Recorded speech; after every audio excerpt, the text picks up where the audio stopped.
Hi everyone. Today I'm going to talk about constructing quantum cryptography from pseudorandom quantum states. And at the end, I'll also tell you about the extension to wormholes. So this is joint work with Prabhanjan, Ananth, and Yuen. So the starting point of this talk is the following question. Pick your favorite cryptography. Let's say AES SHA-3, or your favorite assumption RSA lattices, or even concrete schemes like PRFS. Can we actually prove the security of these objects? Thanks to decades of cryptographic research, we now know that there is basically no hope of proving the security of these protocols unconditionally without also proving the existence of some object called one-way functions. And in particular, this would also tell you that P not equal NP, and therefore you would win $1 million since you settled the famous P versus NP question. But the focus of today is going to be quantum cryptography, where we augment the honest parties in the cryptographic protocol with quantum powers. And prior to this work, all non-quantum cryptography inspired by classical cryptography are all either information theoretically secure, or their security is based on some assumption which by themselves already imply one-way functions. However, in this work, we show that one-way functions are not necessary for quantum cryptography. In particular, in fact, even P versus NP is independent for a broad class of quantum cryptography. So there are really no such barriers for proving security for these protocols. And this is basically our work combined with the prior work on Kretschmer in 2021. And concurrently, there is also this work by Morime and Yamakawa, who show something similar in spirit. Okay, but the focus of our today's talk is going to be on this object called pseudorandom quantum states, or PRS for short. So what is it? This object was introduced by Ji, Liu, and Song in 2019. And informally speaking, it is basically like a PRG. It takes a short seed as input, and the output is going to be a quantum state instead of a classical bit string that is pseudo-random in the sense of Haar-random. So now let me tell you a bit more formally what is Haar-random. So first recall that if we have a single qubit, then the quantum state represented by this qubit is just a unit vector in two-dimensional complex space. And if we have n qubits, then it's just a tensor product of n qubits. So in other words, this is a vector in a 2 to the n dimensional space. So what is an n-qubit Haar-random state? Well, it's just one of these states that is drawn uniformly randomly from the unit sphere of this 2 to the n dimensional space. So here is a picture demonstrating what it looks like for a single qubit. So one observation that you can immediately have is that even to have an approximate description of a Haar-random state, it actually requires an exponential number of bits to describe it. And for this talk, we'll also be considering, or rather using a very important property of Haar-random state, which is that they satisfy unitary invariance, which means that if you start with a Haar-random state, and then you apply any unitary to it, the resulting state distribution is still going to be distributed according to Haar-random distribution. In other words, the distribution is unchanged. Okay, so with that setup, now let's formally define what is a PRS, or pseudo-random state. So we call a quantum algorithm G to be an n-qubit PRS generator, or pseudo-random state generator, if it satisfies the following two properties. The first property is called efficient generation, which means that this algorithm is going to take as input a lambda bit string, also known as the key, and then it's going to run in polynomial time and output a pure state of n qubits. And the second property is called pseudo-randomness. So this on a high level just says that the output state is going to looks like just like Haar-random state, even when many copies of this state is given. So a bit more formally, we say that for any polynomial number of copies t, t copies of Haar-random state psi k is computationally indistinguishable from n qubit Haar-random 5. So it is important that we require the security to hold even with many copies. This is because first, quantum states, in particular Haar-random state and also PRS, satisfy a property called no cloning. So in other words, an adversary could potentially learn more information about the state if he or she is given more than one copy. And secondly, I should also emphasize that we're considering any arbitrarily many number of copies given to the adversary, which is not a priori bounded, except it needs to be a polynomial. And this is important since if it's fixed, then there are actually statistical constructions for these pseudorandom state, and they're called T designs. For pseudorandom state, it's crucial that we do not fix a priori bound of number of copies to give out to the adversary. Okay, so that's pseudorandom state. Now, what do we know about one-way function and pseudorandom state? Well, in the paper that introduced the notion of pseudorandom state by Luowen and Song, they show that assuming the existence of quantumly secure one-way functions, there exists pseudorandom states whose output length is superlogarithmic for any superlogarithmic output length. And once you have that, they show that you can use it to construct what is called a private key query secure quantum money. However, there is a natural question, which is whether pseudorandom states actually imply one-way function. However, in fact, we can even ask a different question, which is that if one-way function does not exist, or even p equals QMA, does that rule out pseudorandom states? It turns out that the classical proof that rules out pseudorandom generators does not work for pseudorandom states. And that is simply because the proof, when you carry it over to the pseudorandom state setting, you will have a quantum statement instead of a classical statement. And indeed, this intuition is formalized by Kretschmer in 2021, where he formally proved that there exists a quantum oracle relative to which P equals QMA, but yet pseudorandom states exist. So a corollary is that there is no hope of constructing one-way functions from pseudorandom states in a black box fashion. And this tells us that, in particular, pseudorandom states could be a weaker quantum hardness assumption. So the starting point of our work is asking the following question. What kind of traditional or classical crypto task, instead of quantum money, can we achieve just with the existence of pseudorandom states? And then we run into some difficulties. While naively, you might think that PRS can just be used in the same way as PRG.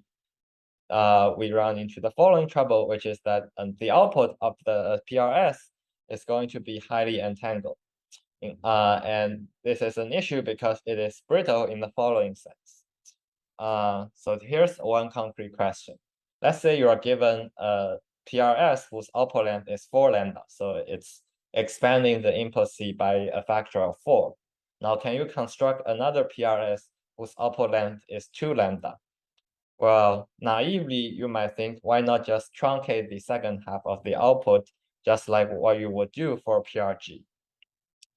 However, it turns out that this doesn't work, and the reason is very simple. It's simply because the Haar-random states are highly entangled, and therefore pseudorandom states are also highly entangled. So when you trace out a half of the pseudorandom state, the rest is going to be a mixed state, which is going to be distinguishable from Haar-random states since they are pure versus mixed.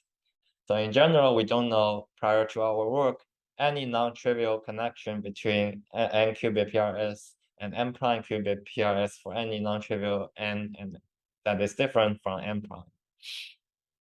And finally, we also observe that a PRS might be non-trivial even if the output length is not expanding. So n could even be not larger than lambda, and this could still be non-trivial. So the solution proposed by our paper is to use what is known as the state analog of PRF, which we call PRFS. So I will defer the main definition of PRFS later, but first tell you our main result. So using PRFS as an important intermediate step, we show the following consequence. First, we can achieve one-time encryption of any arbitrary message of any arbitrary polynomial length, assuming the existence of pseudorandom states whose output length is superlogarithmic. Secondly, if the pseudorandom state is, if the output length is just barely more than 2 log lambda, we show that it is actually possible to construct statistically blinding commitments. And furthermore, we also show how this quantum commitment that we construct is compatible with non-protocols, instantiating many crypto like coin flipping, OT, and MPC, just by instead from our quantum commitment instead of a classical commitment that is traditionally used like a Naor commitment. In particular, we show how to instantiate MPC by using the compiler of Brzezinski et al., which achieves MPC from Naor commitment. So we remark that these parameters are almost tight because there is this work by Brzezinski and Shmuley in 2020, where they show that you can actually construct statistically secure PRS for output length that is some constant times log length. So, the gap between commitments and statistical construction is only differs by a constant coefficient. So let me also mention the concurrent work by Mori-May and Yamakawa. So they also show how to construct commitments, in addition also one-time signatures. But the assumption is slightly incomparable to ours. In particular, they only require PRS to be secure when only a single copy is given, but there are no security required when there are more than one copy given. But on the flip side, they unfortunately also require a much more restrictive set of output length. In particular, they need the PRS to be length increasing. In fact, it needs to be some constant coefficient that larger than the input length. Okay, so now let me tell you about this new definition that we have called pseudorandom function-like states, or PRFS. So the only difference between this and PRS is the same difference between PRG and PRF. So in particular, this algorithm is going to take an additional parameter called X, or the input, which specify an index that you want to query on this PRFS. And the pseudo-randomness says that this PRFS is going to look indistinguishable from a bunch of independently sampled Haar-random states. So more formally, for any number of copies and any arbitrarily chosen indices that you want to query, these PRFS they generated by these indices is going to be computationally indistinguishable from independently drawn Haar-random states, even with many copies. Okay, so now let's see how we construct PRFS just from PRS. One more remark is that we also remark in the paper that this object seems to be as useful as PRF in a classical setting. In particular, you can instantiate secret key encryption, message authentication codes, etc., by simply replacing PRF with PRFS. Okay, now let's see how to construct PRFS. So the idea we are going to use is called post-selection. So let's say I give you an n-qubit quantum state as illustrated here. One thing you could do is to take an arbitrary qubit, let's say the first qubit, and then measure this qubit. And then you will get either one or two, another true outcome, either 0 or 1. So if you get 0, you get a certain n-1 qubit Haar-random state for the remaining part of the quantum state. And if you get 1, you're going to get another post-measurement state. And it turns out that if you start with a quantum state that is drawn from the Haar-random distribution, then both of these post-measurement states are going to be independent copies of Haar-random states by themselves. So once we have this observation, then it is straightforward to instantiate PRFS for 1 bit. In particular, you can just start with a PRS instead of a Haar-random state. In fact, you can extend this to many bits. So let's say if you want a PRFS with d-bit input, then you can just measure the first d qubits and then condition or post-selecting on the event that you get X as your measurement outcome. You can just output the post-measurement state for the remaining n-d qubits. And the security on a high level is going to tell you that these will look like independent Haar-random states. And the only thing remaining to check is that this post-selection can be done efficiently. And this is fine since we proved that for a Haar-random state, this post-selection success probability is going to be exponentially concentrated around 1/2 to the d. And therefore, if d is logarithmic, then we can perform this post-selection efficiently by just repeat on the success. So the formal theorem is that if we have a d plus n qubit PRF, we can get n qubit PRFS with d-bit inputs given that d is logarithmic in lambda. Okay, so now let me move on to show how to construct one-time encryption from PRFS for arbitrarily many bits of messages. And here we're going to consider a quantum encryption scheme where the ciphertext is going to be a quantum state, but everything else is the same. We know that it is actually pretty straightforward to construct it since you can just do the following. So for example, for the first bit, if the bit is 0, you can just send the PRFS state on index 1. Otherwise, you send a Haar-random state.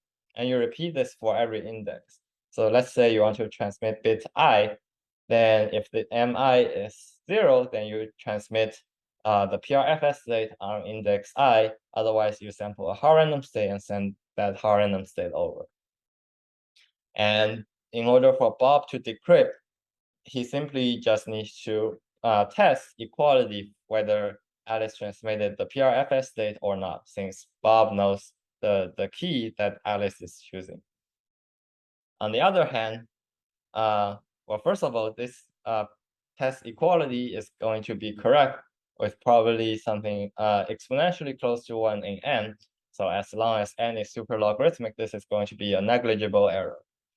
And therefore, if we want to have one-time encryption for an arbitrary polynomial length, we just need to construct a PRFS whose input domain is or 2 to the d is at least L, and that would suffice for the construction. And since our PRFS gives you any logarithmic length, you can transmit one-time encryption of arbitrarily polynomially many bits. Finally, for security, we can see that since the malicious party do not know the secret key, no matter whether Alice is transmitting PRFS or a Haar-random state, it will always look like a Haar-random state to the malicious party. And therefore, we have semantic security. So we have this classic construction of null commitment from PRG. So on the high level, it works as following. The receiver samples a random seed or a random pad and send this S to the sender, and the sender is going to sample a PRG key K. And depending on whether she wants to commit to 0 or 1, she is going to send this thing to the receiver. And that's the commitment phase. And later to open, the sender simply reveals the key that is used. So this is a classic construction. Hiding basically follows from the classical pseudo one-time path, and binding is basically a counting argument where you show that once S is chosen, then with overwhelming probability, B will be uniquely determined, no matter what the sender decides to send. And it turns out once you have PRFS, you can also achieve this very straightforwardly. You just need to make two simple modifications to the scheme. The first modification is that the receiver is going to sample a random poly instead of a random classical one-time path. And for the sender, of course, instead of sampling a PRG key, now she is going to sample a random PRFS key. And as long as the PRFS satisfies that 2 to the d times n, which is basically the length of all the outputs concatenated together, is long enough, then this basically recovers Naor commitment. Of course, the binding argument is going to be a little different, but on a high level, it's still the same idea as the classical Naor binding proof. So there are two subtle problems that I will not have time to talk about. The first problem is that for a quantum commitment scheme, in particular this quantum commitment scheme, it is actually possible for the malicious committer to commit to a superposition. And this becomes an issue when you want to compose this protocol in a larger protocol like an OT. Then it becomes unclear whether this commitment scheme still gives you meaningful binding property. And the second issue is that I gloss over the fact that how you actually test equality for PRS or PRFS. In particular, let's say I give you a PRS that's supposed to be generated by key K. How do you actually test that this corresponds to PRS corresponding for the key K? So I will refer you to the paper for how we resolve these issues. Now let me tell you about possible candidate constructions of PRS and also the reason why they might be independent of one-way functions. So the first candidate is random quantum circuits as illustrated here. So the key of the PRS is simply going to describe a sufficiently deep two-local random unitary, and the output of the PRS is simply going to be this unitary acting on O0 inputs.